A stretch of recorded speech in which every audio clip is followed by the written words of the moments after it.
Alpacas are something that I'm really passionate about, and I love all the different types of animals we have, but I think that alpacas are really special for me because I started off with rescues, and that's how I actually got into it, is very suddenly out of nowhere having to rescue them, and now I have a bunch more.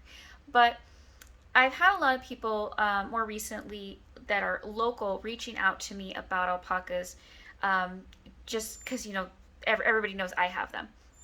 And I've been really frustrated recently because a lot of people just won't take advice about alpacas. They want to treat them like every other livestock, and they're absolutely not like other livestock.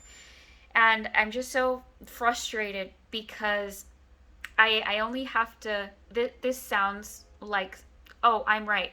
It's not that. I only have to wait a couple of months for someone who doesn't take my advice to end up in a horrible situation. And it's just so sad and frustrating and really makes me angry to watch.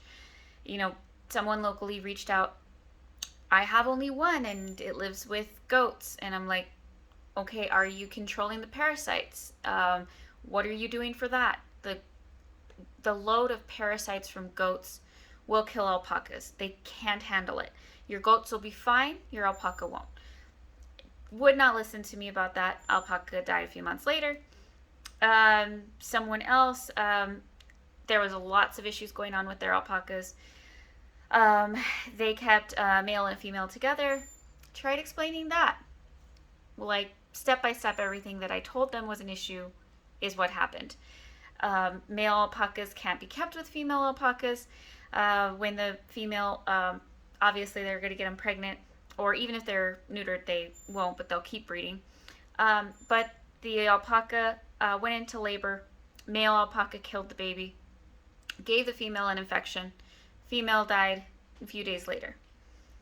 So it's just extremely frustrating to watch this. I've been seeing a lot of people too keeping alpacas without shearing them. And then the alpacas are so hot, they're sitting in the water buckets trying to cool down.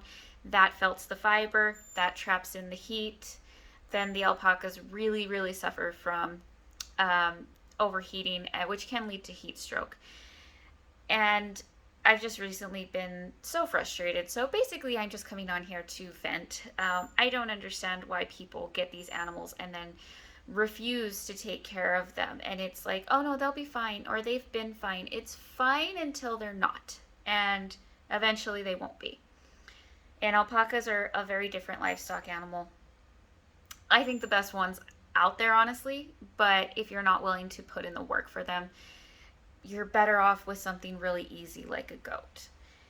And yeah, I'm just so frustrated by it. I hope that, things start to get better with that. But honestly, in the last couple of years, I've seen alpacas become more popular. Definitely llamas too, and a lot of this applies to llamas too.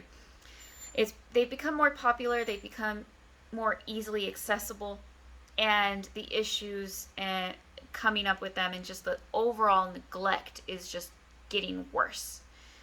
And I think that that's so frustrating.